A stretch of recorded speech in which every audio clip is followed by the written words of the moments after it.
Nah, berdasarkan data dari BPBD Kabupaten Bekasi per hari Selasa, 19 September 2023 pukul 19 atau pukul 7 malam, kekeringan yang sebelumnya melanda 9 kecamatan dan 40 desa kini bertambah menjadi 46 desa dari 10 kecamatan. Dan untuk mengetahui informasi terkini dari lokasi, kita sudah bergabung dengan Satrio Adi di Kabupaten Bekasi, Jawa Barat. Kita akan sapa, halo, selamat pagi Satrio. Satrio, kekeringan ini meluas dan apakah sudah ada kebijakan yang dilakukan oleh pemerintah daerah setempat untuk mengurangi penderitaan warga?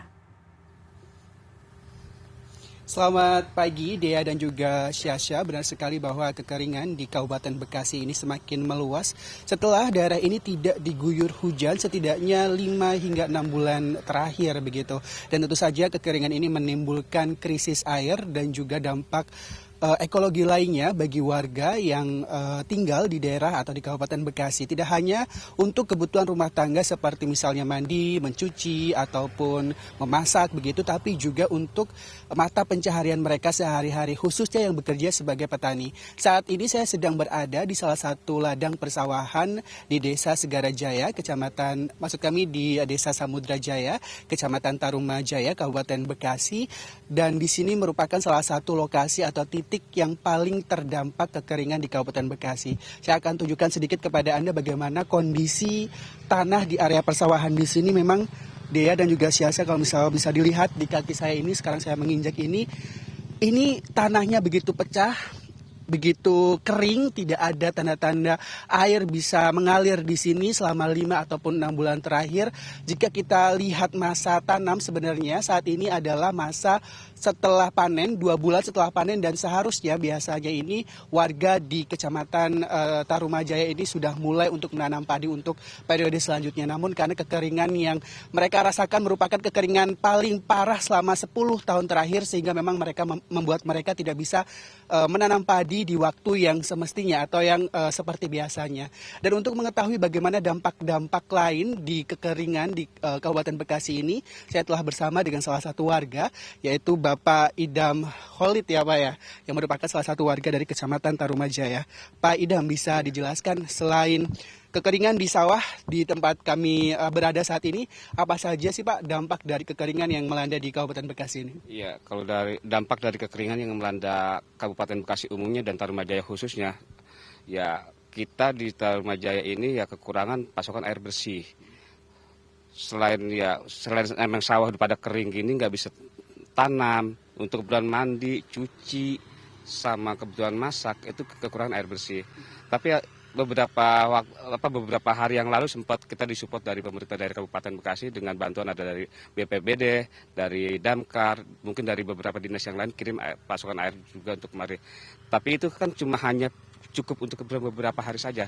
Dan untuk saat ini juga kita masih kekurangan kebutuhan air bersihnya buat mandi, cuci, dan masak. Kemudian kalau untuk minum udah ada air galon, alhamdulillah ada yang supply juga kemarin dari beberapa instansi juga. Oke. Dan untuk bisa bertahan ya menjalani kehidupan sehari-hari dengan krisis air ini, apa sih strategi atau cara-cara yang dilakukan oleh warga di Tarumajaya ini? Ya kalau untuk bertahan dari krisis air ini ya salah satunya warga ya berusaha juga bikin, ya kalau yang punya kemampuan uang berlebih mungkin dia bikin sumur-sumur air tanah yang lumayan dalam dan harganya lumayan mahal. Tapi kalau bagi mereka warga yang nggak punya kemampuan untuk bikin sumur air tanah yang dalam, ya mereka cuma berharap dari bantuan juga ada juga sumber mata air yang mungkin kalau dibilang nggak layak buat kita pakai. Karena kita lihat juga dari tadi di depan itu ada kali di A3, itu airnya menghitam. Mungkin terkena limbah dari rumah tangga juga dari hulunya sana. Gitu. Akhirnya ya dengan terpaksa air yang agak menghitam itu dipakai untuk mencucinya juga. Nah, kalau di lahan persawahan atau pertanian seperti ini, itu seperti apa dampaknya Pak? Setelah mungkin ya terakhir panen beberapa bulan lalu ya Pak ya, ini belum bisa tanam, terus mata pencaharian warga apakah terdampak? Ya kalau mata pencaharian warga dengan petani dengan kondisi saat ini ya sangat terdampak sekali Mas. Karena seharusnya mereka sudah mulai tanam, dengan kondisi yang kemarau lumayan panjang ini mereka nggak bisa tanam padi dengan kering gini. Karena emang nggak ada sumber-sumber mata air yang bisa membuat setelah melakukan tanam padi di sini.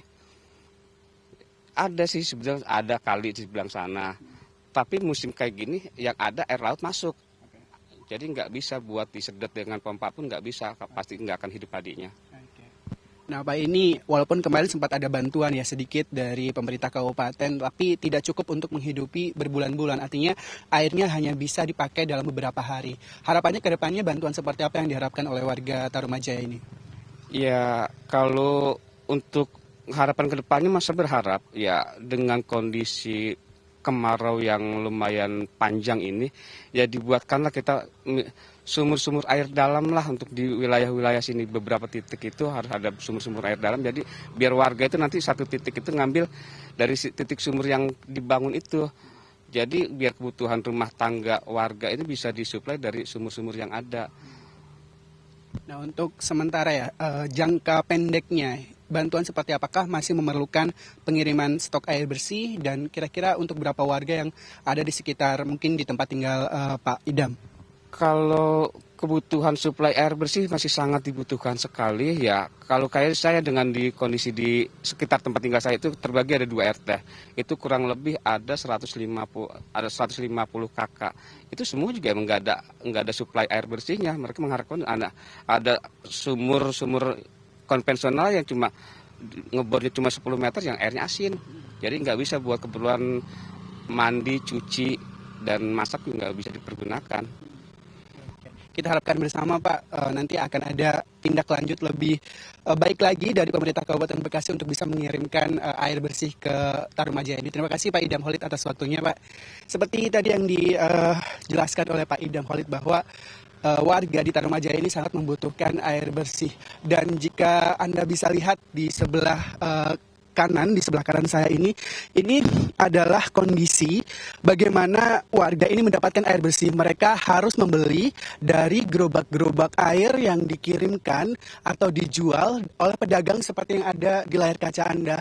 Harganya ini sekitar 3.000 satu jerigen atau 6.000 satu pikul, dan pedagang di sini harus mengambil airnya ini cukup jauh, berjalan sekitar 2 hingga 3 km untuk bisa mendapatkan air yang merupakan berasal dari PDAM.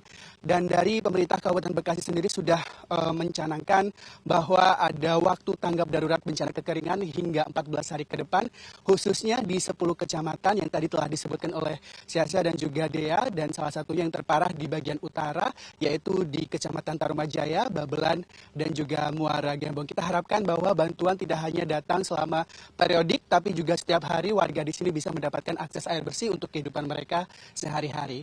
Dea, Syaza. Baik, terima kasih produser lapangan CNN Indonesia Satrio Adi atas laporan langsungnya dari Kabupaten Bekasi, Jawa Barat.